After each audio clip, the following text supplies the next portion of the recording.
वो स्वयं का अनुभव है। और ये बात साधकों को कही जाती है, क्योंकि साधक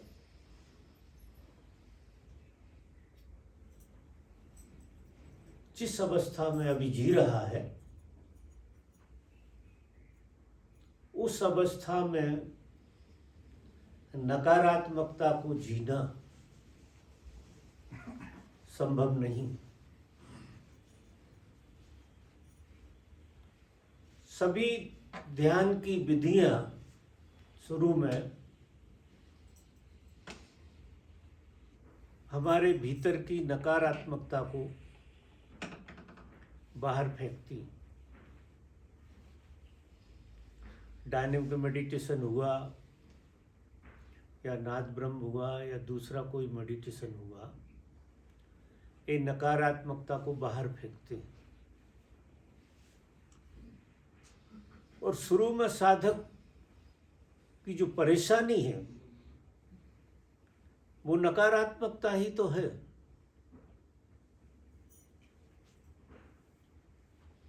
कैसे साधक खाली हो जाए? पहली बात तो यह है कि वो जैसे बने वैसे खाली हो जाए। खाली होने का एक अपना स्वाद है।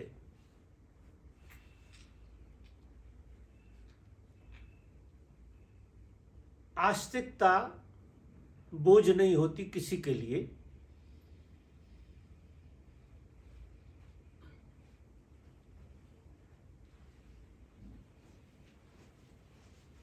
क्योंकि आस्तिकता, विधायकता हमारा स्वभाव होती है,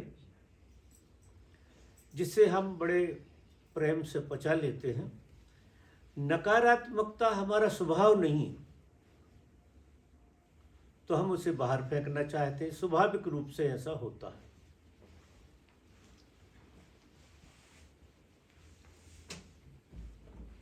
एन कैन प्रकरण हम खाली होना चाहते हैं।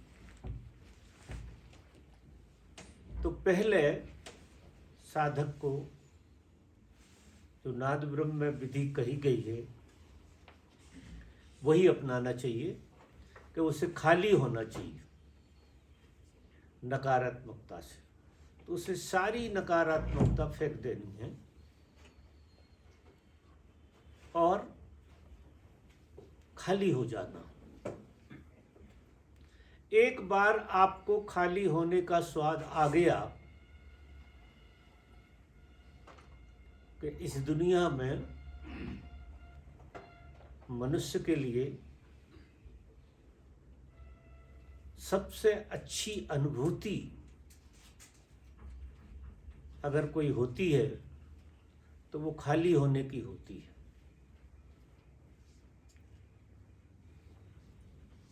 फिर जब खाली होने को आप अच्छे से जीने लगते हैं, वो आपकी एक अवस्था बन जाती है।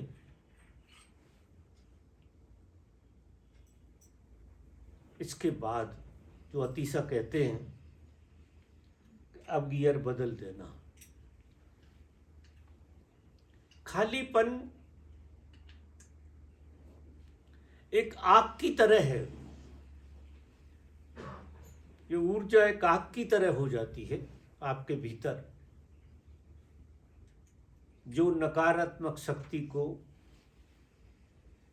जला सकती है, पचा सकती है।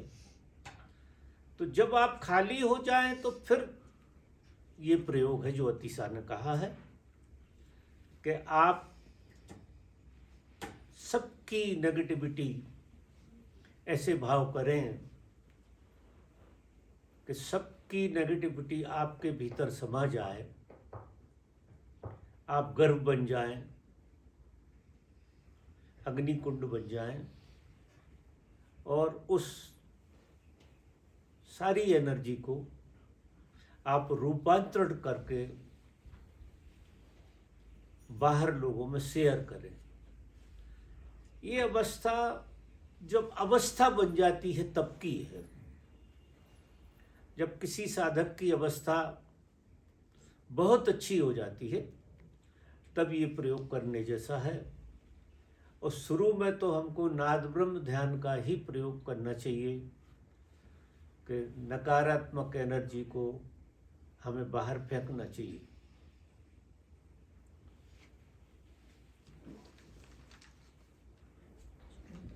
क्या कुछ गड़बड़ हो रही हाँ, है? ये काम नहीं कर रहा। वो काम नहीं कर रहा।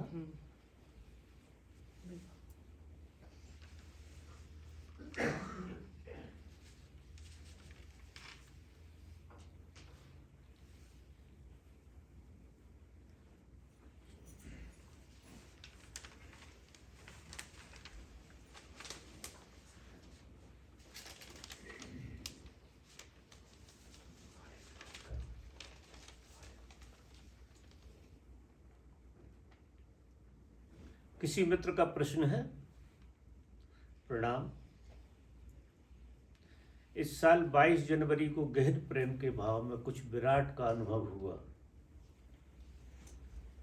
ऐसा था जैसे मैं पूर्ण हो गया और सब एक हो गया। एक दिन बाद विचार दोबारा आ गए।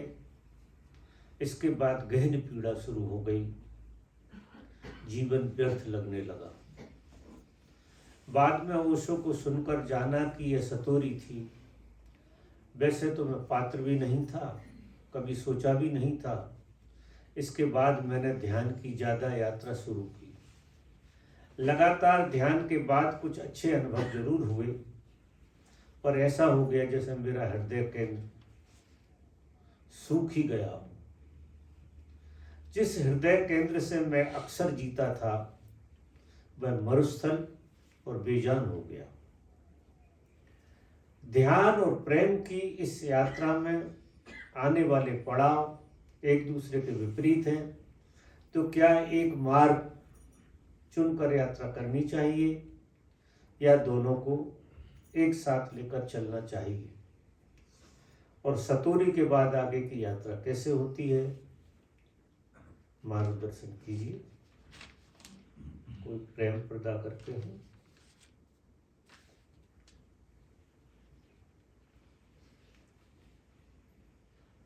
देखिए, शुरू में हम जब ध्यान की तरफ यात्रा करते हैं तो इस यात्रा में हमको गैप आते हैं। सतोरी समाधि की एक झलक है, बड़ी सुंदर है, प्रीतिकर है। वो कुछ ऐसी है जैसे अंधेरे में आप बगीचे में बैठे हैं। बगीचे का आपको अंधेरे के कारण कोई अनुभव नहीं हो रहा है और बैठे आप बगीचे में, बगीचे का बिल्कुल अनुभव नहीं हो रहा क्योंकि अंधेरा है। अंधेरे के कारण जो बगीचे का आनंद है वो आप ले नहीं पा रहे। वो बैठे हुए आप बगीचे में हैं, फिर एक जोर से बिजली कौंध जाए और सारे बगीचे का सौंदर्य आपको दिख जाए। आप बगीचे का पूरा सौंदर्य देख लेते हैं उस बिजली की कौंध में। सतोरी कुछ इसी तरह की घटना है। आप अनजान थे, आपकी कोई तैयारी नहीं थी, किसी भी तरह का आपके चित्त में भावना नहीं थी, कामना नहीं थी कि इस तरह का भी कुछ होता है। और वो अचानक बिजली कौंध गई और उस बिजली की कौंध में आपने उस बगीचे का सौंदर्य देख लिया। फिर चूंकि बिजली की कौंध में देखा था तो उसका प्रभाव 24 घंटे से ज्यादा तो किसी को रहता नहीं है, क्योंकि फिर अंधेरे ने घेर लिया। फिर हमारी चित्त की दशा ज्यों की त्यों हो गई और हम फिर पुराने हो गए। लेकिन एक तड़फ, एक प्यास अज्ञात की,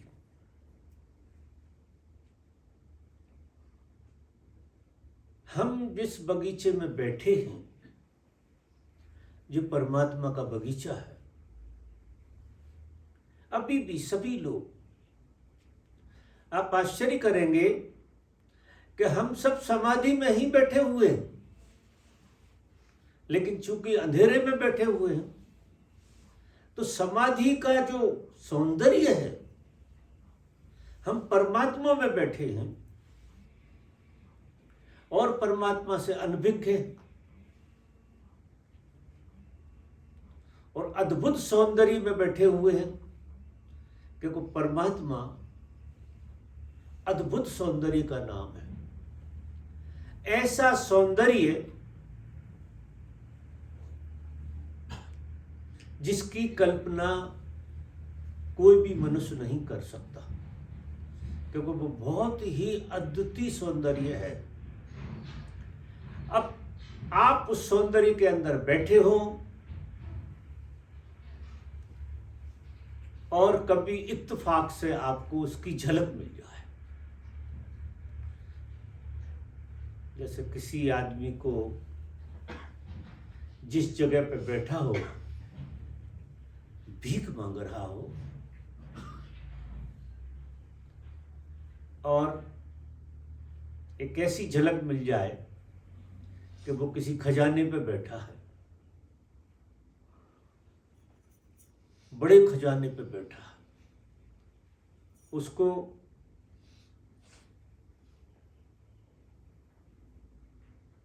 कैसा लगेगा? उसके पूरे प्राणों में एक खुशी फैल जाएगी।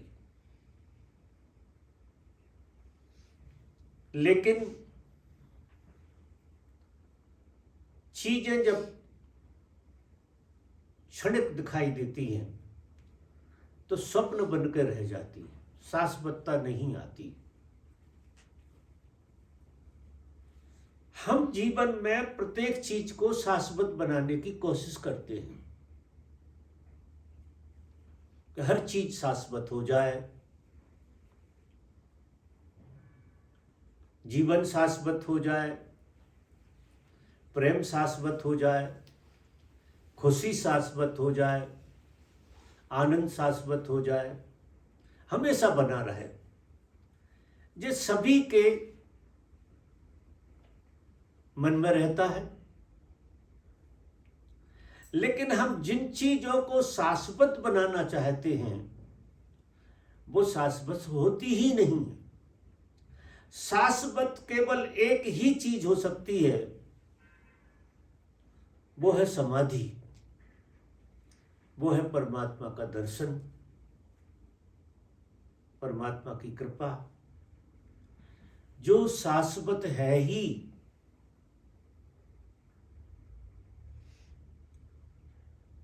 तो जब इन चीजों को तुम शाश्वत बनाना चाहते हो, थोड़ी किसी कारण से खुशी मिल जाती है और तुम उसे शाश्वत बनाने के लिए पूरे प्राण लगाते हो। इसी तरह से जब किसी को एक झलक मिल जाती है उस परमात्मा के सौंदर्य की, उस दिन से उसकी खोज शुरू होती है। अभी तक उसकी खोज नहीं थी, और जे हुआ जे गुरु कृपा से हुआ, ये उसकी खोज से नहीं आया। यही तो गुरु की महिमा है। गुरु जब किसी को संन्यास देता है, अपना बना लेता है, और जब कोई शिष्य गुरु के प्रेम में पड़ जाता है, उसको इस तरह की घटना घटती है कि सतोरी जैसी घट जाती है। गुरु एक झलक देता है। गुरु परमात्मा नहीं दे सकता, लेकिन गुरु परमात्मा की एक झलक जरूर दे सकता है। यही सन्यास का मतलब भी है, यही गुरु के साथ रहने का प्रसाद है। तो एक झलक मिलती है आपको गुरु के साथ, और आपका सब बदल जाता है। 24 घंटे आप उसमें तरबतर रह सकते हैं, जैसा आपको अनुभव होता है, और फिर गुरु छोड़ देता है, क्योंकि गुरु शाश्वतता नहीं दे सकता। कारण है, ये घटना कुछ ऐसी है जो तुम्हारे जीवन को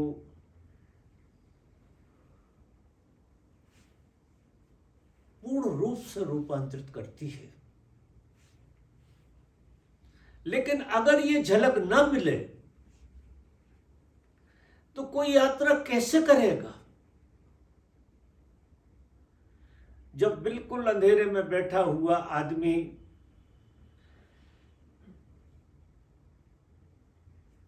गुरु से मिल जाता है, उसकी खोज गुरु को पाने की होती है, और वो गुरु से मिलता है,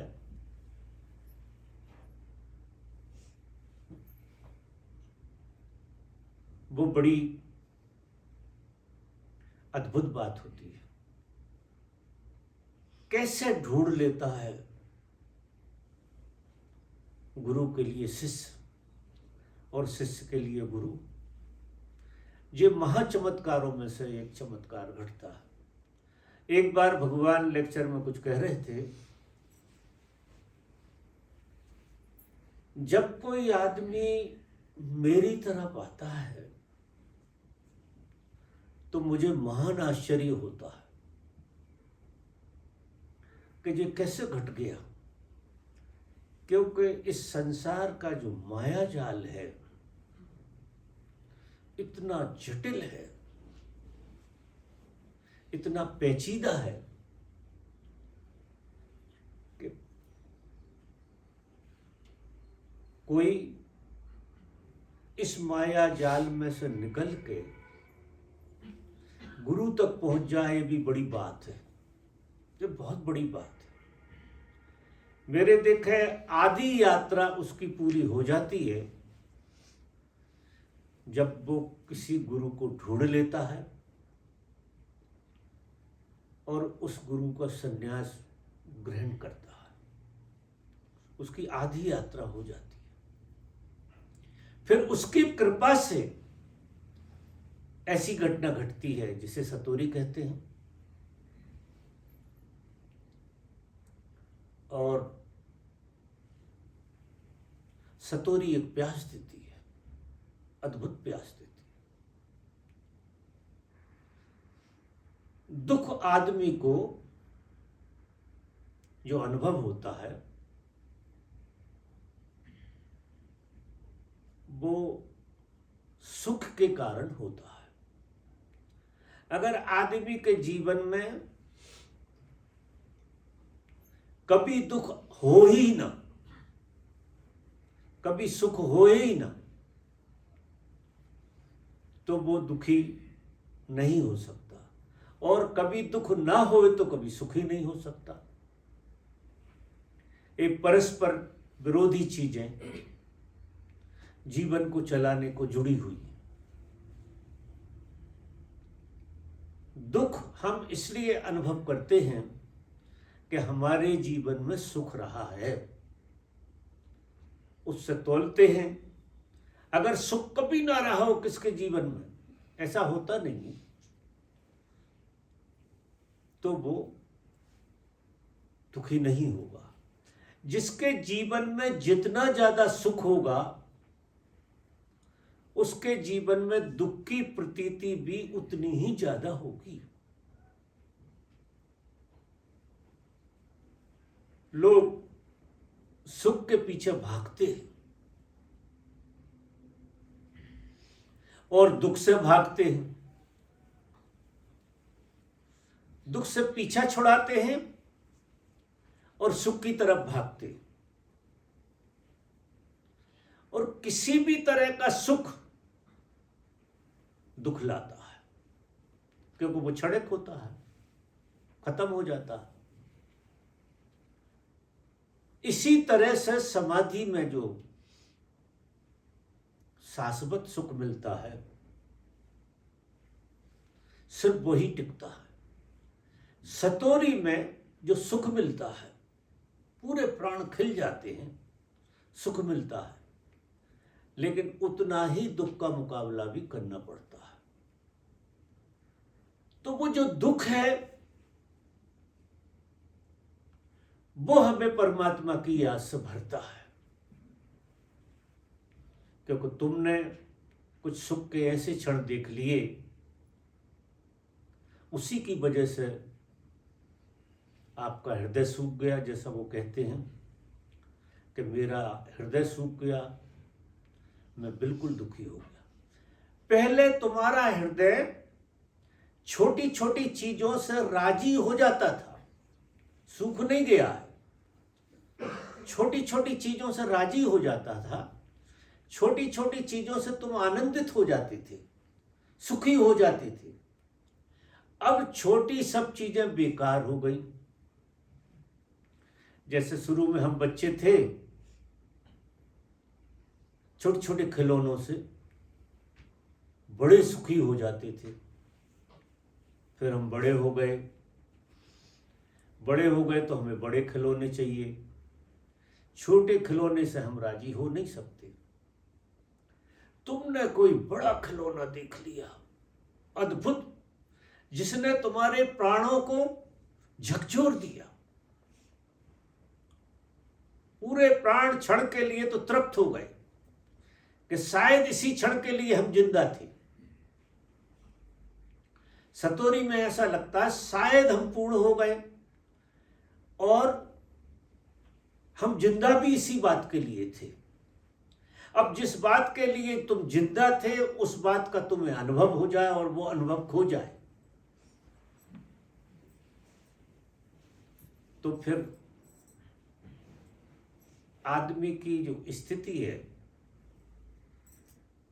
साधक की जो स्थिति है, वो बहुत दुखदाई हो जाती है।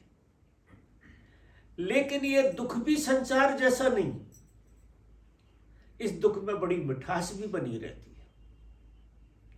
ये कितना ही गहरा दुख हो, तुम्हें मरने नहीं देगा। मरने क्यों नहीं देगा? कि तुमने कुछ ऐसा देख लिया है जिसकी याद तुम्हें जिंदा रखती है। मिलता कुछ नहीं है, लेकिन उसकी याद तो बनी रहती है। जो देख लिया उसे भुलाया तो नहीं जा सकता, तो वो तुम्हें जिंदा रखती है। तुम जिंदा बने रहोगे, कितने ही दुख से गुजरते रहो, तुम जिंदा बने रहोगे।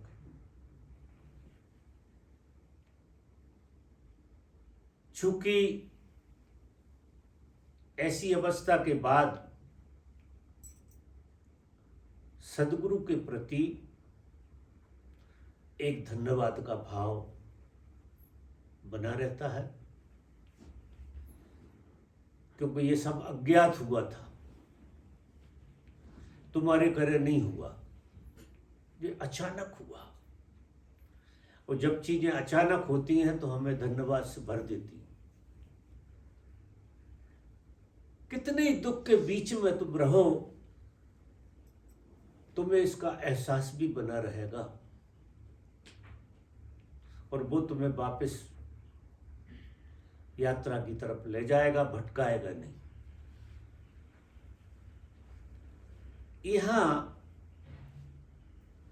से यात्रा शुरू होती है। मेरा ऐसा मानना है कि सतोरी के बाद ही यात्रा शुरू होती है। कभी कभी किसी को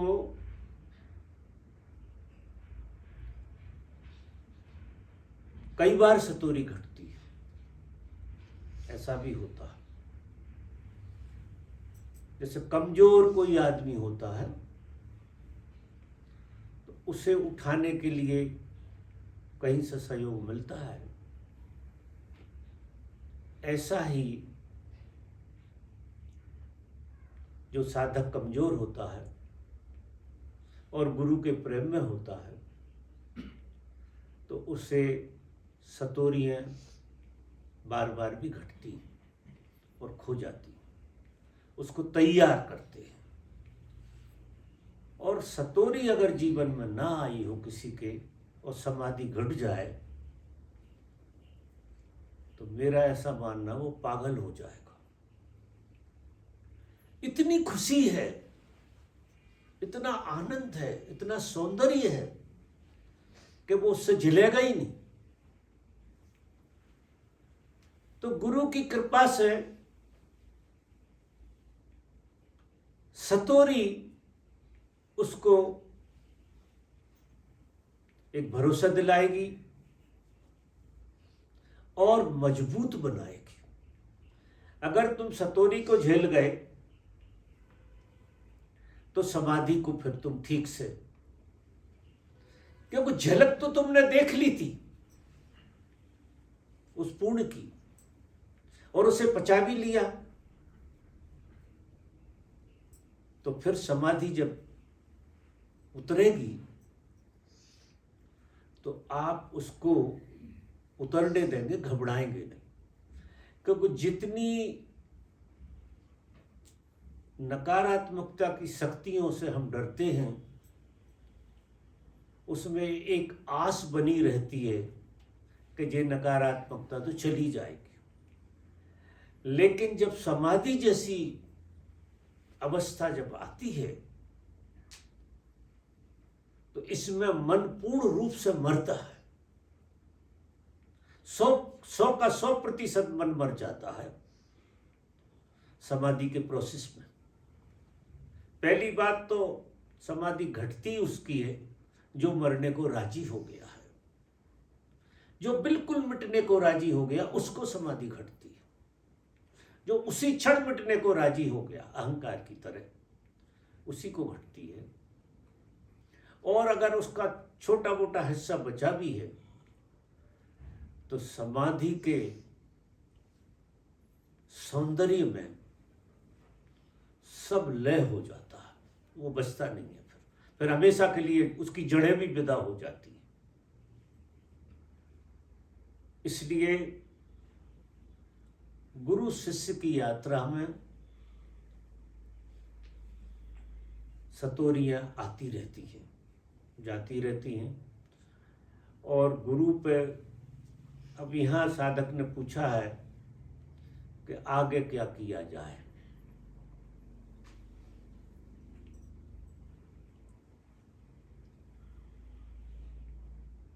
आगे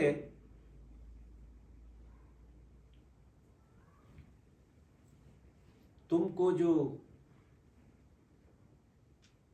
सतोरी हुई थी उस समय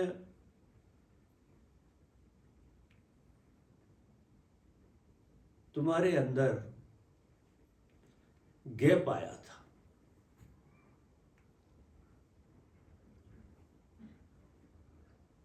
गैप जितना ज्यादा तुम्हारे अंदर आएगा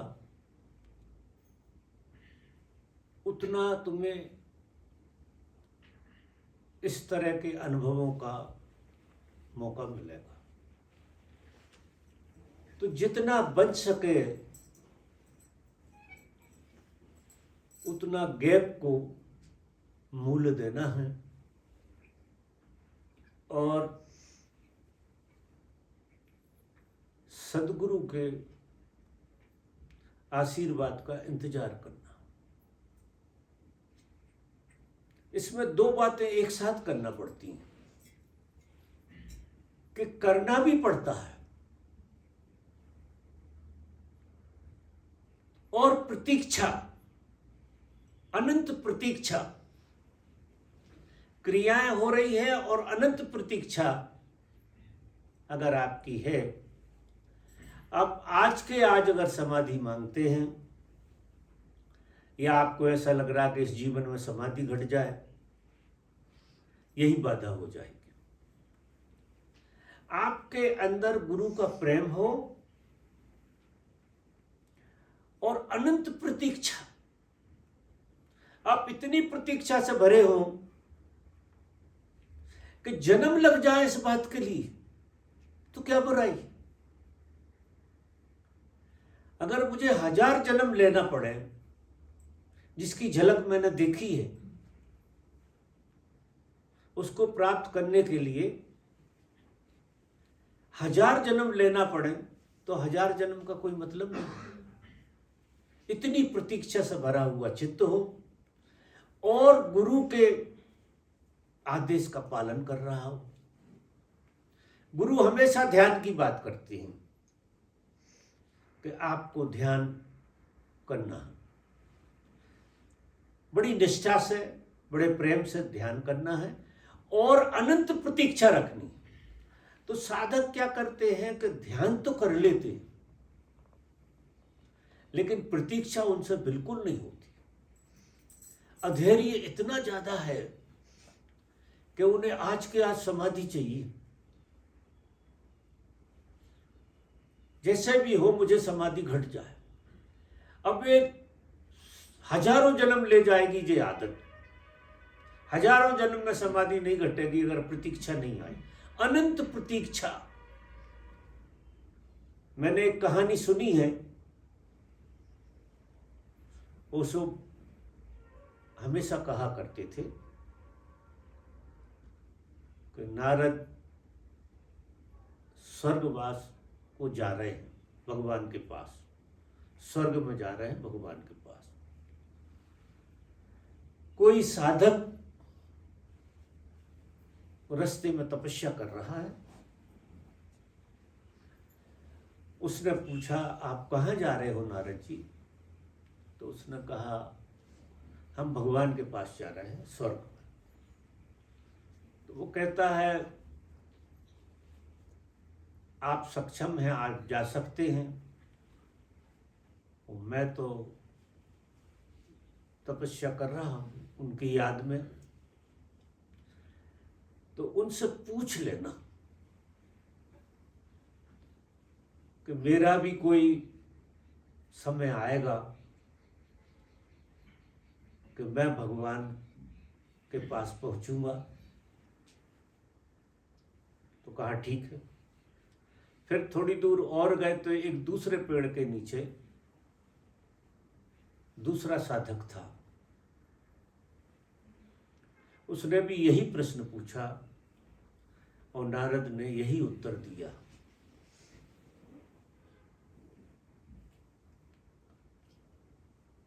कुछ समय बाद नारद का लौटना हुआ तो दूसरे वाले व्यक्ति ने, क्योंकि वो पहले नारद को मिला, पूछा, प्रभु आप मेरे बारे में कुछ कहा होगा आपने? भगवान ने कुछ तो कहा होगा कि हाँ, भगवान को मैंने तुम्हारी पूरी चर्चा सुनाई और भगवान ने कहा कि वो व्यक्ति जिस पेड़ के नीचे तपस्या कर रहा है उसके जितने पत्ते हैं इतना जन्म लगेगा, ऐसा बोला। तो उसने सर ठोक लिया। उसने सर ठोक लिया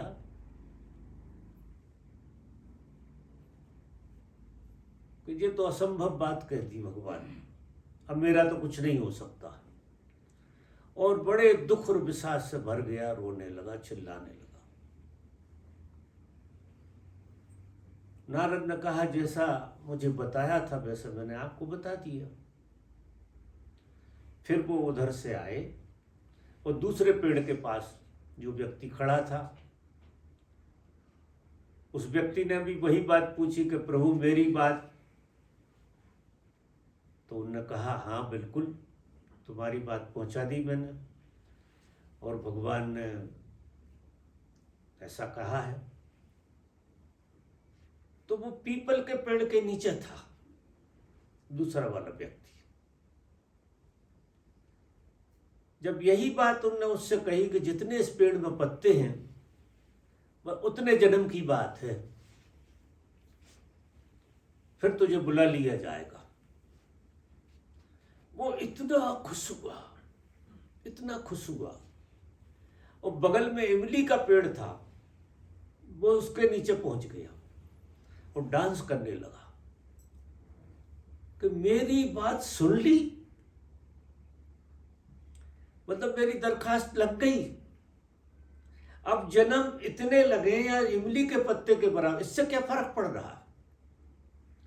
मेरी प्रार्थना सुन ली गई, यही अद्भुत बात है। उनने सुन लिया, उनकी कृपा बरस गई। बहुत बड़ी बात हो गई कि उनने सुन लिया और बात बता दी। और इतना आह्लादित होकर नाचा, इतनी खुशी फूट गई उसके हृदय में, वो उसी क्षण ज्ञान को उपलब्ध हो गया। तो ये कहानी ये कहती है कि अनंत धैर्य, अनंत प्रतीक्षा, जिस साधक को अनंत प्रतीक्षा रहती है साधना में, वही साधक की सुनी जाती है। यहां तो इतनी जल्दबाजी है कि 6 महीना ध्यान कर लिए, 3 महीने, और आके कहते हैं हम 3 महीने से ध्यान कर रहे हैं, हमको कुछ नहीं हो रहा। कोई 6 महीना करके आता है तो मार के आ गया, वो कहता हम 6 महीना से इंतजार कर रहे हैं और ध्यान कर रहे हैं जबरदस्त, लेकिन भगवान सुन ही नहीं रहा। अब वो भूल कहाँ कर रहे हैं, जो उनकी समझ में बैठ नहीं रही। इसलिए साधना और प्रतीक्षा, आलसी नहीं होना। साधना गुरु की वाणी जैसी जैसी है उसके अनुसार चलना है, और फिर प्रतीक्षा, अनंत प्रतीक्षा अगर किसी के जीवन में है तो वो घटना इस वक्त भी घट सकती है कि उस घटना का प्रतीक्षा से बहुत कुछ लेना देना है। जो आदमी अनंत प्रतीक्षा से भरे कि साधना करना शुरू हो गया, ये क्या कम बात है? बड़ी बात हो गई कि साधना शुरू हो गई। अब इसको जिएंगे, जन्मों जिएंगे, हजारों लाखों जन्म जिएंगे, क्या फर्क पड़ता है? इतना धैर्य, और ये मानसिक धैर्य नहीं, ये हकीकत का धैर्य। अगर ऐसे धैर्य से चित्त भरा है तो घटना उसी समय घटती है। हम सबके जीवन में जो सबसे बुरी बीमारी है वो अधैर्य की है। हमें हर चीज तुरंत उपलब्ध होना चाहिए, छोटी से छोटी चीज। जैसे बच्चा होता है, वो कहता अभी के अभी चाहिए मुझे तो, और नहीं लाया तो मैं रोऊंगा, चिल्लाऊंगा, मुझे अभी के अभी चाहिए। तो कभी कभी देख के ऐसा लगता है कि सब बच्चे ही जी रहे, उन्हें अभी की अभी चाहिए, छोटी छोटी चीजें भी अभी की अभी चाहिए। फिर वही चित्त की दशा साधक बन जाती है, साधना में चला जाता, वो वहां भी अधैर्य से भरा हुआ होता। धर्म की जो बुनियाद है वो धैर्य पे खड़ी हुई है। धैर्य से ही धर्म का जन्म हुआ। देखो कितने तपस्वी लोग हुए हैं, वो इतने धैर्य से बैठे रहते कि लता बेलें लताएं उनके ऊपर चढ़ जाती थी। इतने दिनों तक साधना करते थे। हमारे गुरु ने ऐसी तो कोई साधना ही नहीं बताई कि बेलें चढ़ा लो, कि ये कर लो, कि वो कर लो, ऐसे उपद्रव में डाले ही नहीं। बड़ा सीधा सीधा गणित बताया उनने कि 24 घंटे जितना बन सके उतना होश का प्रयोग करो, उंगली मत हिलाओ बिना होश के। कितनी सरल और कितनी सहज यात्रा है जो हमारे गुरु ने हमें बताई। और गुरु के पहले हम तो जानते भी नहीं थे कि होश क्या चीज होती है, होश का तो पता ही नहीं था। लेकिन ये ऐसा अवतार हुआ है ओशो के रूप में, जिसकी देशना ने साधना को बहुत ही सरल कर दिया। बहुत ही सरलता से साधना की जा सकती है। आप घर में बैठिए, जो काम कर रहे हैं वो काम करिए, जैसे जी रहे वैसे जिए। बस एक बात जोड़ लीजिए कि कोई काम बिना होश के मत करिए। होश का मतलब है तुम जान कर करो, जो कर रहे हो वो तुम्हारे ज्ञान में हो, तुम्हारे बोध में हो। बस इतनी सी बात, यानी जो इतनी छोटी बात है वो बेल पत्रिकाएं और तमाम दुनिया भर के खेल, जो साधक मरे जा रहे हैं पता नहीं कितने जन्मों से, लेकिन कहीं चूक हो रही होगी। शायद अधैर्य उनके जीवन में भी रहा हो, क्योंकि अधैर्य हर एक के जीवन में रहता है। अधैर्य ही अधर्म है और धैर्य ही धर्म है। इतनी बेचैनी होती है आदमी को अधैर्य में, किसी चीज को अभी की अभी चाहिए, जरा भी धैर्य नहीं।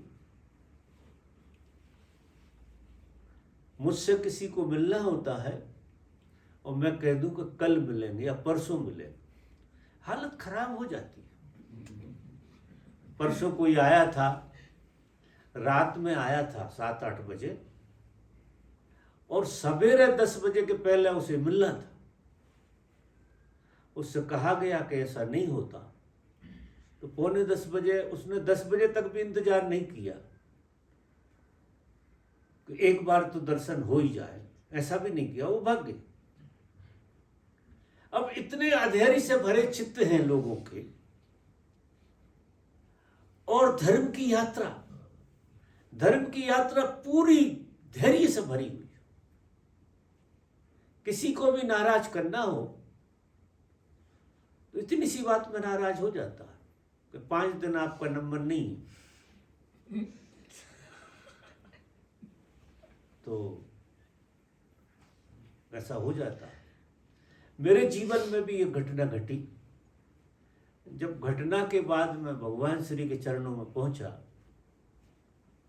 करीब 3 महीने बाद, तो लक्ष्मी और शीला से मुलाकात करना पड़ती थी। तो शीला मेरी आंखें देख के कहने लगी, आप कुछ ठीक नहीं लग रहे आंखों से, कुछ आप अनिजी लग रहे हो। मैंने कहा हूँ तो अनिजी, तो कब की बात। तो आप अभी ओशो की सभा में नहीं जा सकते। ओशो को आप वो बगीचे में बैठ के सुनो, अंदर आपकी एंट्री नहीं है। और मुझे बगीचे में बिठा दिया। मुझे तो बहुत मजा आया। वो बगीचे के पत्थर, जिन पत्थरों ने ओशो को पिया, इतने दिन से वो भी सुन रहे थे, पेड़ वहां के, इतना आनंद आ रहा मुझे गजब का। और एक बात पक्की रही कि शीला कैसे कह सकती है, उनकी कृपा होगी, कोई बात होगी, कोई रहस्य होगा कि वो नहीं मिलना चाह रहे होंगे, इसमें कोई बात होगी? 7 दिन रहा मैं, 7 दिन में एक बार भी दर्शन का मौका नहीं मिला। मैं बगीचा में ही रहा 7 दिन और लौट आए बैरंग। फिर 3 महीना बाद गया तो ठीक वही की वही स्थिति फिर रही। फिर उन्होंने कहा कि आपका सभा में जाना ठीक नहीं है, आपको तो बाहर ही इंतजार करना पड़ेगा। चलो ठीक है, बाहर इंतजार फिर किया उसी तरह से, मजे लिए, बड़े अच्छे अच्छे मजे लिए। फिर अगले 3 महीने बाद जब मैं गया तो करीब करीब साल होने को थी, 1-2 महीना कम थे। फिर जब मैं गया तो स्वीकार आ गया। हाँ, कई आप की तारीख तय है, आज के दिन आप जाएं। बड़ा गजब का खेल। मेरे गले में इतनी खराश पैदा हुई, इतनी खराश पैदा हुई कि खांसी आ रही। अब खांसी वाले आदमी ने एक बार अगर खांस दिया तो उसको उठा के बाहर कर दिया। बड़ा खेल हो गया, ये तो बड़ी कृपा हो गई, खांसी आ गई यार। तो मैंने कहा ये भी इनकी कृपा होगी, नहीं चाहते होंगे। मैनेजमेंट ने हाँ भर दी, लेकिन मालिक की कृपा नहीं है। तो वो भी धैर्य रखा। वो दोपहर तक खांसी रही, आश्चर्य करो। दोपहर बाद बिल्कुल खांसी गायब हो गई। मैंने कहा बड़ी कृपा हो गई। और मैं गया और स्वीकार आ गया। उन्होंने स्वीकार लिया। और वो एक प्रथा होती थी चरण स्पर्श की, तो 2 ही बार उससे से मुलाकात होती थी उन दोनों। एक तो सन्यास वाले दिन, जिस दिन वो माला देते थे, नाम देते थे। और बाद में जिन लोगों को ज़्यादा दिन हो जाते थे उनको एक चरण स्पर्श की व्यवस्था बनी हुई थी। शाम को वो लापसे में बैठा करते थे। तो फिर दर्शन हुए, मज़ेदार, बहुत ही सुंदर बात बन गई। तो प्रतीक्षा देखिए, प्रतीक्षा की परीक्षा है। प्रतीक्षा कि धर्म में प्रतीक्षा का बहुत बड़ा खेल है। अगर उनकी कृपा नहीं होती तो 7 दिन रहना बिना दर्शन के। वो लेक्चर चल रहा, उस बाजू लेक्चर चल रहा है, चूंकि उनका जाने आने का गेट अलग है और इतनी भीड़ है, मुझे दूसरे बगीचे में बिठा दिया है। तो बस यहीं बैठिए आप। और गार्ड वॉलंटियर ऐसे लगे रहते थे कि जो कह दिया वो हो गया, इधर उधर नहीं हो सकते आप। इसलिए मैं कहता हूं मित्रों से कि प्रतीक्षा धर्म में बहुत बड़ी बात है। बाबा, मेरे एक मित्र हैं, वो ओशो के साथ भी रहे। वो सालों वर्क मेडिटेशन किया, रोज 1 घंटा ध्यान करते हैं, और आपके साथ भी रहे और ध्यान भी किया। लेकिन बाबा वो बहुत डिप्रेशन में, अब वो इस डिप्रेशन में है कि मैं इस जन्म में बगैर समाधि के या बगैर उपलब्ध हुए मर तो नहीं जाऊंगा। अब वो इस डिप्रेशन को ये भी अधैर्य है। उनके पास, सब साधकों के पास एक ही चीज की कमी रहती है कि धैर्य नहीं हो। क्यों चाहिए समाधि तुम्हें अभी की अभी? एक बार बात शुरू हो गई, ये खेल ऐसा नहीं है, अंतिम खेल हो रहा तुम्हारे जीवन का, आराम से होने दो। बस इसकी कंटिन्यूटी होना चाहिए, आलस ना पकड़ जाए। आलस का थोड़ा सा ख्याल करना है, हमारे शरीर से आलस बिल्कुल निकले। इसलिए साधना से आलस दूर हो जाता है और धैर्य से नजदीकी बनती है।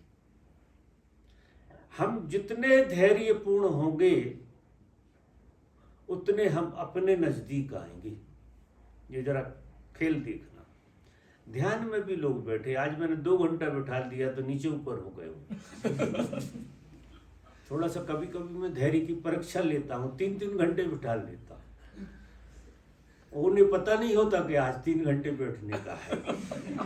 तो फिर उनका धैर्य देखता हूँ, इतने ऊंचे नीचे वो बाबा भूल गए होंगे, ऐसा हो गया होगा, कुछ वैसा हो गया होगा, आज आए होंगे ऐसे ख्याल। तो कभी कभी तो मैं आपके ख्याल सुन लेता हूँ, मैं कहता हूँ नहीं सताते ज्यादा, तो उठ जाता हूँ। आज मैंने आपकी सुनी नहीं, किसी की नहीं सुनी, और ऐसा मजे में बैठा रहा कि मुझे भी पता नहीं था कि 2 घंटे हो गए। ये घटना घट जाती, ऐसा कोई प्लान नहीं है। ये तो बाद में मैं कहता हूँ कि ऐसा है, लेकिन ऐसा कोई प्लान नहीं है, घटना घट जाती, इस तरह से होता है। तो जिन मित्र का प्रश्न है शायद उनको बात समझ में आ गई होगी। अब एक बड़ा मजेदार प्रश्न है। भगवान मेरी पत्नी आपके पास आने के लिए बाधाएं खड़ी करती, लेकिन मैं आपके पास ना आऊं, ये कैसे हो सकता? इसलिए मुझे अपनी पत्नी से सख्त व्यवहार करना पड़ता है, और मैं उसे साथ में लाऊं तो वो आने को तैयार नहीं। तो मैं क्या करूं? एक प्रश्न तो ये है। तो इसमें कोई बड़ी बाधा नहीं है, बड़ी अच्छी पत्नी है आपकी, बहुत ही अच्छी पत्नी। पहली बात तो पत्नी साथ ना आए तो ये अच्छी बात। कारण क्या, कम से कम 7 दिन तो अकेले रहोगे। अधिकतर पत्नियां डरती हैं सन्यास। तुम उल्टे सादी कुछ भी हो जाओ वो तुम्हें माफ कर देंगे, लेकिन तुम बाबा हो जाओ, फकीर हो जाओ, इसका उनके चित्त में बहुत डर रहता, जाने अनजाने। और जो ओशो को नहीं समझते उन्हें तो ज्यादा ही रहता। तो आपकी पत्नी सौभाग्य से बड़ी अच्छी हैं, और देखो आप इतनी बाधाओं के बाद आते हैं तो बहादुर तो होए। इसमें कोई दुराय नहीं है कि आप आदमी मजेदार हो, साधक हो प्यास से आपके अंदर, इसलिए आप अपनी पत्नी को क्रॉस करना बहुत बड़ी बात है। लेकिन आप बस एक गलती करते हो, कुछ सख्त व्यवहार करते हो, इसमें कुछ सुधार लाओ। औरतों को फुसलाना छोटा सा काम है, थोड़ी अकल की जरूरत है। औरत जितने अच्छे ढंग से फुसलाई जा सकती है और अपना काम किया जा सकता है, वो थोड़ी तरकीब सीखना पड़ेगा। तरकीब सीख लो और वो अलाउ कर दी, बस समझो कि वो राजी कैसे होती है, नस पकड़ो, थोड़ा सा देख लो तो काम बड़े अच्छे ढंग से होते हैं। फिर भी तुम इसके बावजूद आ जाते हो जनाब, तो मैं तुम्हें बहादुर तो मानता हूँ, कोई अंतर प्रकाश है। अब दूसरा प्रश्न पूछते हैं वही मित्र, काम, प्रेम और भक्ति में अंतर स्पष्ट करें और अपने अनुभव बताने की कृपा करें।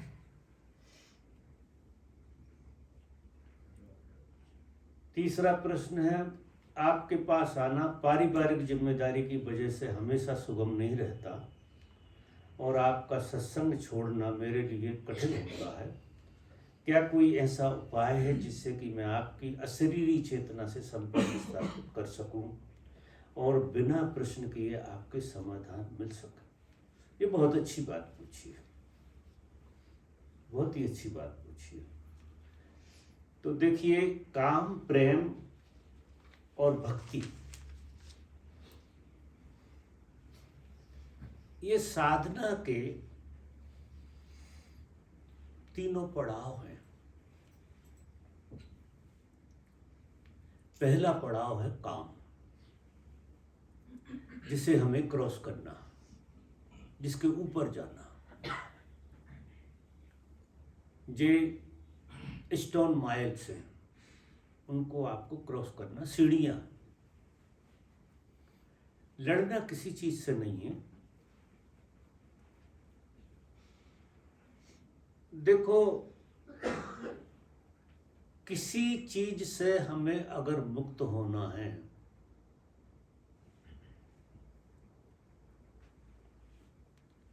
तो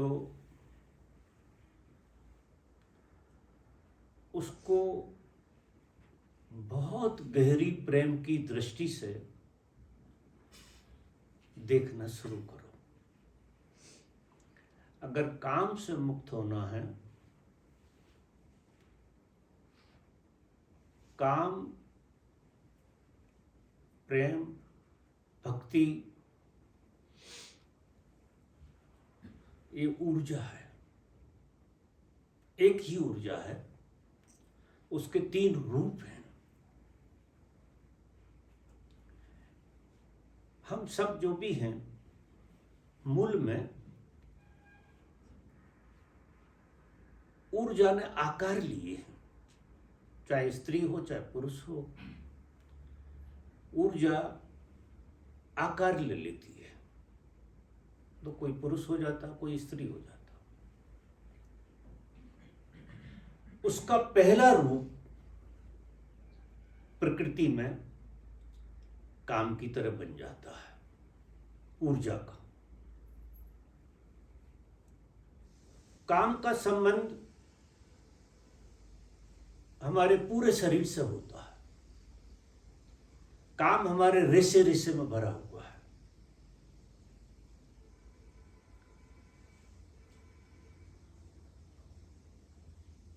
इसलिए साधक को शरीर को जगाना, सारे शरीर में काम की ऊर्जा व्यापक है, उसका कोई एक ही केंद्र है ऐसा नहीं। अंगूठे से लगा के सर तक सेल सेल में काम ऊर्जा भरी हुई है, जो स्वाभाविक है। जन्म से हम काम से जन्मे हैं, काम में बड़े हुए हैं, तो सबसे जबरदस्त ऊर्जा जो हमारे अंदर है वो काम की है।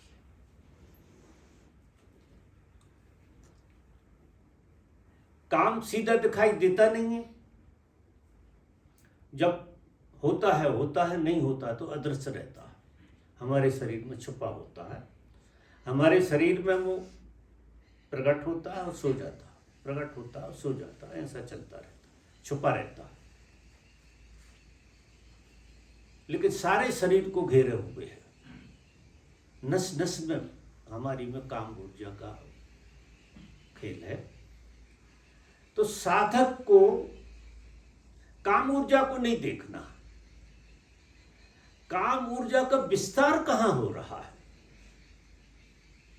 काम ऊर्जा का विस्तार हो रहा है शरीर में।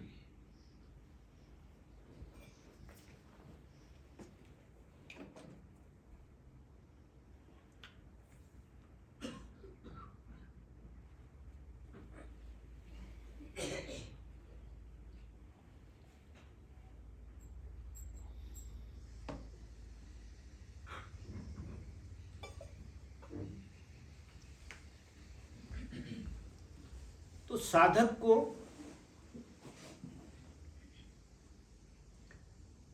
सीधा काम को नहीं पकड़ना है, पकड़ नहीं सकते आप। वो ऊर्जा ऐसी नहीं है कि आप उसे पकड़ सको, वो सारे शरीर में व्यापक है। तो आपको सारे शरीर की उंगली से लगा कर चोटी तक जागरण बनाना पड़ेगा। तो आपको शरीर पूरा रिफाइंड करना पड़ेगा। काम की वजह से शरीर जो हरकत करता है वो काम के द्वारा करता है। काम की ऊर्जा इस शरीर को चला रही है। ये शरीर पूरा का पूरा काम की ऊर्जा से चल रहा है।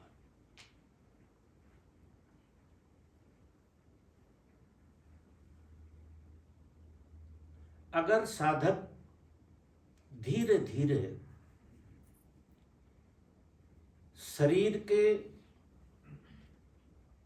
सारे आयामों के प्रति जागृति बना ले, हर कृत्य को जागृति में पिरो दे, माला बना ले जागृति की। जागृति एक धागा और सारे कृत्य उसमें पिरोए जाएं, यानी हर कृत्य को तुम्हारा होश छू रहा हो, बोध छू रहा हो। अभी हमारा कृत्य होता है बिना बोध के छुए होता है, बोध से छू ही नहीं पाता, और कृत्य मशीन की तरह काम ऊर्जा के प्रभाव के कारण वो मशीन की तरह काम करता है। इस संसार में आदमी जो भी काम कर रहा है, कर्म जो है काम से ही बना। अगर काम ऊर्जा का पूरा रूपांतरण हो जाए तो कर्म की भावना ही मर जाएगी, कर्म बचेगा ही नहीं आदमी के लिए। कर्म मतलब कर्ता नहीं बचेगा, क्रियाएं तो होंगी लेकिन कर्ता बुद्धि जो है वो टूट जाएगी। कर्ता बुद्धि पूरा काम का परिणाम है। इस संसार में आदमी नौकरी करता, आपाधापी करता है, बड़ा विस्तार है इसका, ये छोटी मोटी घटना नहीं, बहुत बड़ा विस्तार है। जो संसार चली इससे रहा, ऐसे समझिए।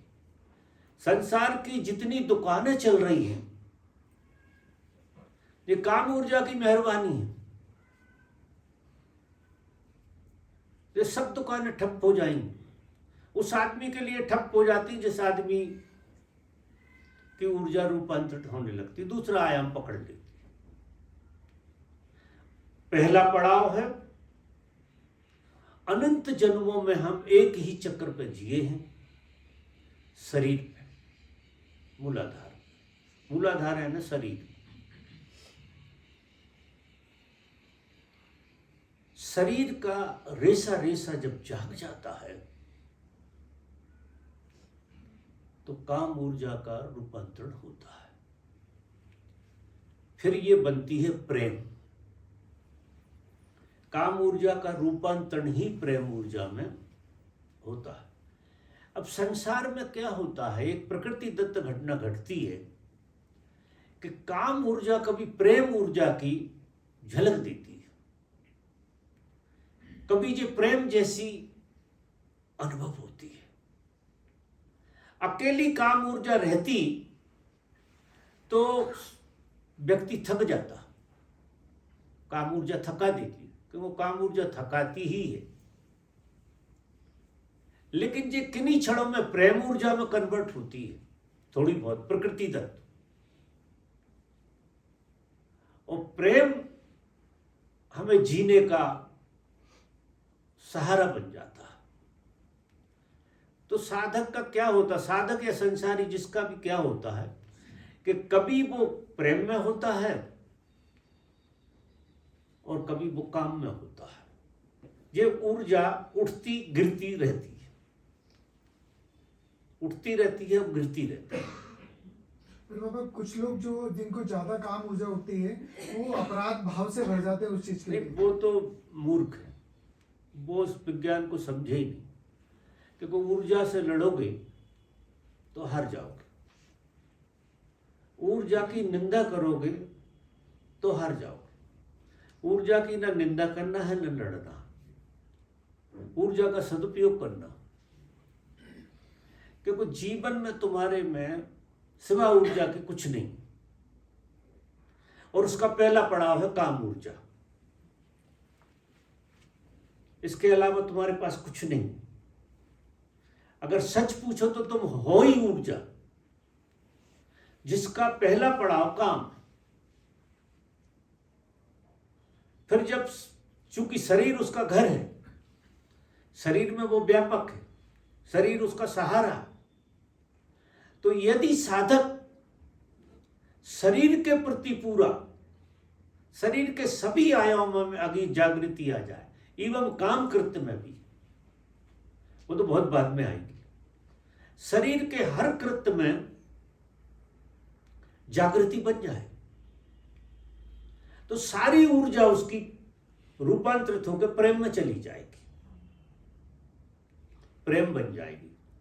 और जब वो प्रेम बनती है तो ये जगत जो है बड़ा सौंदर्य से भर जाता है।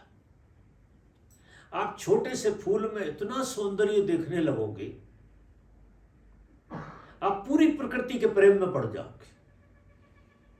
क्योंकि प्रेम व्यक्ति तक सीमित नहीं, काम व्यक्ति तक सीमित है, प्रेम व्यक्ति तक सीमित नहीं है, वो व्यक्ति के बहुत पार है, बहुत पार है। अद्भुत बात है प्रेम। तो काम ऊर्जा रूपांतरित हो जाए, और रूपांतरित होने की जो प्रक्रिया है वो शरीर का जागरण है, कि आपके शरीर की नस नस जागी हो जाए, जो सारे शरीर में से रूपांतरित होकर हृदय केंद्र पे आ जाएगी ये ऊर्जा, तो बन जाएगी प्रेम। तो प्रेम में फंसना बहुत होता है। और दूसरी बात क्या है, प्रेम कभी भी काम ऊर्जा में गिर जाता है। बहुत अच्छे अच्छे साधक प्रेम ऊर्जा को जीते हैं और विश्राम करते हैं काम ऊर्जा में जाकर। तो वही गलत है क्या? गलत सही बात नहीं है। गलत सही की भाषा मत बोलो, भाषा काम की बोलो। होश कम पड़ जाएगा तो ऐसा होगा। बहुत होश से भरे हुए जियोगे तो उठोगे। ये ऐसा है जैसे बर्फ है, बर्फ पिघल के पानी हो गई, और अगर उसको बर्फ को और मौका दिया जाए जागृति का, तो वो बहुत ज्यादा पानी हो गई, क्योंकि अग्नि ज्यादा, जागृति यानी अग्नि। जागृति जो है ना वो ऊर्जा नहीं है, जागृति है एक अग्नि जो आपकी ऊर्जा को रूपांतरित करती है। जैसे बर्फ का और आग का कुछ लेन देन नहीं है, लेकिन आप क्या करेगी, बर्फ को पिघला देगी, पानी बना देगी। अब जब बर्फ पानी बने तो आग और जलाना पड़ेगी होश की। नहीं, पानी को सानिध्य मिल रहा है बर्फ का, तो वापस पानी बर्फ बन जाएगा। और अगर होश जुड़ा रहे तो पानी बनेगा भाप, नीचे नहीं उतरेगा, वो भाप बन जाएगा। उसका सानिध्य टूट गया, उसका सानिध्य, बर्फ का जो सानिध्य था वो टूट गया। और जब वो भाप बनेगी तो उसके आयाम बदल जाएंगे। कारण क्या होता है, पानी का एक स्वभाव है कि वो खड्डे की तरफ दौड़ता है, और जहां आखिरी खड्डा होता है वहां जाकर रुकता है, नहीं बहता रहता। तो जब तक बहता रहता है जब तक तो अच्छा लगता है। तो तुम्हारी काम ऊर्जा जब तक बहती है प्रेम में, तब तक तुम्हें अच्छी लगती है। लेकिन पानी का स्वभाव है कि वो कहीं ना कहीं तो रुकेगा, तो किसी खड्डे में रुक जाता है, और खड्डे में रुकेगा तो फिर बर्फ होगा, खड्डे में सड़ेगा, उसकी स्थिति बिगड़ेगी, उसे और ऊर्जा चाहिए रूपांतरित होने के लिए। तो बाबा इसका मतलब क्या ये है कि साधक के लिए सेक्स वर्जित है क्या बाबा? वर्जित, तुम फिर वहीं आ गए। उसको छोड़ दो, तुम उसकी बात मत करो। मैंने क्या कहा कि हर कर्म को होश पूर्वक करो।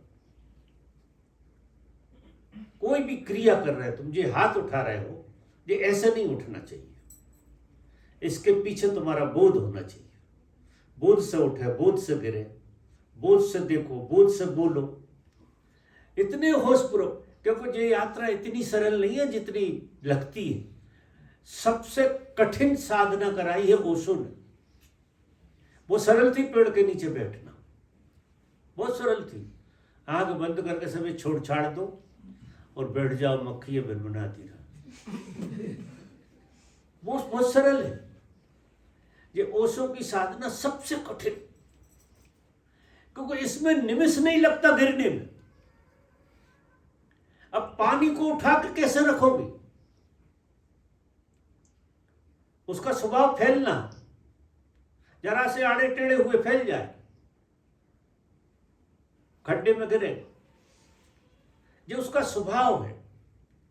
दोष कहीं नहीं है, जिस ऊर्जा का स्वभाव है कि ये पानी तक जाती है और फिर बर्फ बन जाती है, एक रूप बदलती है। जो केवल इतनी आग है हमारे पास। अब आग ज्यादा जिसकी जल गई हो, होश की, जिसने होश को इतना जगा लिया हो, रात दिन होश में जीता हो जो आदमी, उसकी पानी उठ गया, अब भाप बन गया। भाप खड्डा नहीं ढूंढती, भाप आकाश ढूंढती है, वो आकाश की तरफ जाती है। प्रेम आकाशी हो, प्रेम में अगर जागृति है तो प्रेम आकाशी हो जाएगा। जब वो बहुत आकाशी हो जाएगा तो भक्ति में कन्वर्ट होगा, वहां से भक्ति शुरू हो जाएगी। तो तुम फिर परमात्मा के गीत गाओगे, उसके नाम के लिए नाचोगे, इतनी मस्ती से भरोगे कि उस मस्ती में वो ऊर्जा रूपांतरित होकर परमात्मा में लय होने लगेगी। इस ऊर्जा के 4 आयाम हैं। एक आयाम काम का है जो बर्फ जैसा है, एक आयाम पानी जैसा है जो प्रेम जैसा है। लेकिन प्रेम की दोनों ही संभावनाएं होती। प्रेम ऊर्ध्वगमन में भी जा सकता है और अधोगमन में भी जा सकता है, वो अपने मूल स्वभाव में भी गिर सकता है। तो सही साधक को साधना की ज्यादा जरूरत जब है जब वो प्रेम को जीने लगे। जब तक कोई आदमी शरीर को जी रहा है, इतनी जरूरत नहीं है होश की जितनी प्रेम में। प्रेम बहुत डेलिकेट है, वो इतने जल्दी खड्डा ढूंढेगा जिसका कोई हिसाब नहीं, गिर जाएगा और फिर रोएगा बर्फ बन के। इसलिए सबको पश्चाताप रहता है। फिर उसके बाद जिनने पूछा है वो भक्ति है। भक्ति बड़ा अच्छा आया, लेकिन अंत नहीं, अंत नहीं है भक्ति का। भक्ति में रहा जा सकता है, मिट नहीं सकते आप पूर्ण रूप से। भक्ति को जी सकते हैं आप, लेकिन खो नहीं सकते परमात्मा। परमात्मा को जी सकते, भक्ति जीता है परमात्मा को, क्योंकि उसका मन का एक हिस्सा, ऊर्जा वहां खड़ी हुई है उसकी, जो पूर्ण रूप से मुक्त नहीं हुई है, अपना रूप लिए हुए है भक्ति का। और भक्ति के रूप में इतना मजा रहता है, परमात्मा की याद का इतना मजा रहता है कि जन्म जन्म भक्त तो कहते हैं हमें यहीं रहना, इससे आगे जाना ही नहीं। भक्ति बड़ी अद्भुत चीज है, मीठी बहुत है, प्राणों को इतनी मीठी लगती है। प्रेम प्रेम कहीं नहीं लगता है भक्ति के आगे। ये प्रेम तो एक तरह का धोखा है भक्ति का, भक्ति जैसा हो जाता है। लेकिन प्रेम से आप गिर सकते हैं नीचे, और भक्ति में गिरने का उपाय नहीं, लेकिन ठहर सकते हो आप भक्ति में। भक्ति में जन्मों रह सकता है आदमी। फिर भक्ति के ऊपर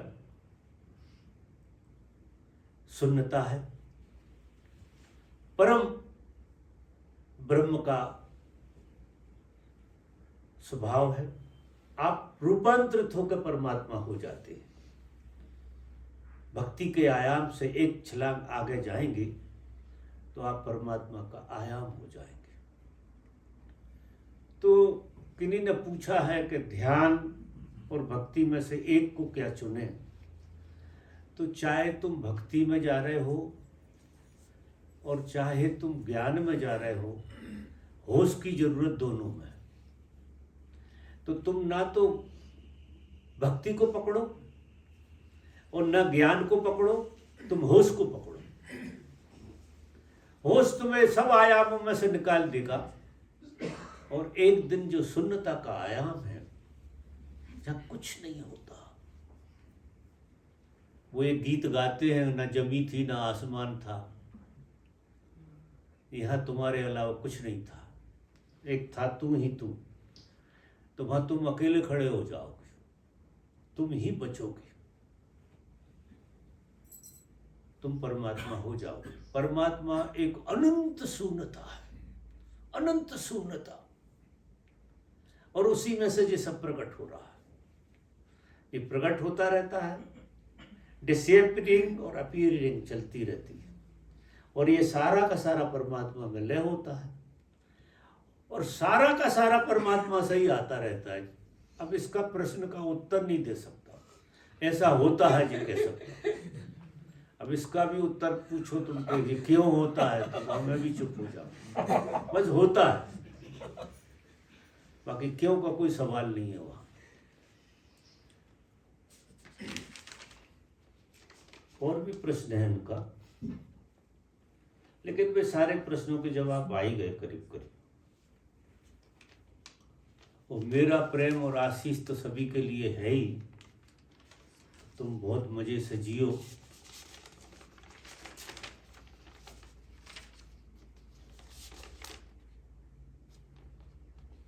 मेरे ख्याल से सारे प्रश्न हो गए।